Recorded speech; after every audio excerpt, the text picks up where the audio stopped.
Hello everyone, welcome back to the channel.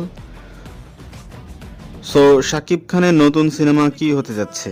আমরা আজকে ইউটিউবে বিভিন্ন মাধ্যমে দেখতে পাচ্ছি যে নতুন মুভি নিয়ে আসছেন শাকিব খান আফটার তুফান। অনেকে বলছেন যে শাকিব খান মেহেদী হাসান নামে কোনো এক ডিরেক্টরের সিনেমাতে অভিনয় করবেন, যেখানে তার বিপরীতে প্রিয়তমা খ্যাত ইধিকা পলকে দেখা যাবে। এছাড়াও অনেকে বলছে আরশাদ আদনানের পরবর্তী সিনেমা, যেখানে তিনি নিজেই পরিচালক হিসেবে কাজ করবেন, সেখানেও শাকিব খানকে দেখা যেতে পারে। আমরা একটা ইন্টারভিউতে শুনেছিলাম যে আরশাদ আদনান এরপরে সাহেব নামের একটা সিনেমা বানাচ্ছেন, যেটার ডিরেক্টর অলরেডি ফিক্সড করে ফেলেছেন তিনি।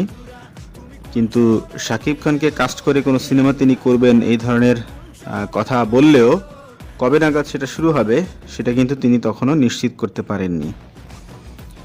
অন্যদিকে মেহেদী হাসান নামে যে ডিরেক্টরের কথা আমরা শুনতে পাচ্ছি, সেই ডিরেক্টরের সাথে বরবাদ নামে একটা সিনেমায় শাকিব খান কাজ করতে পারে, এরকম একটা গুজব বিভিন্ন মাধ্যমে দেখা যাচ্ছে।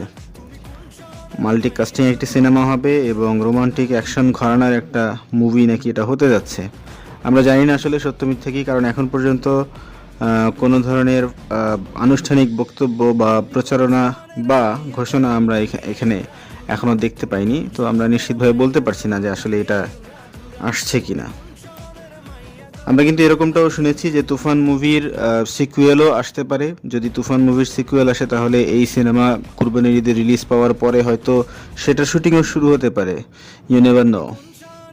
তুফান যে পরিসরে তৈরি করা হয়েছে, তাতে এর সিকুয়েল যদি আসে, তাতে কিন্তু অবাক হওয়ার কিছু থাকবে না। আমরা জানি যে চঞ্চল চৌধুরী এখানে একটি ক্যামিও রোল প্লে করছেন, তো তার মতো একজন অভিনেতা ক্যামিও রোল করবেন শুধুমাত্র, এছাড়া আর কোনো ধরনের ইম্প্যাক্ট তার সিনেমায় থাকবে না। সেটা কিন্তু আসলে আরও আসলে বড় কিছু তিনি ডিজার্ভ করেন। হয়তোবা এরপরে তুফানের সেকেন্ড পার্ট আসলে ওইখানে আরও বড় চরিত্র নিয়ে তিনি হাজির হবেন, আরও বড় কলেবরে তিনি অভিনয় করবেন।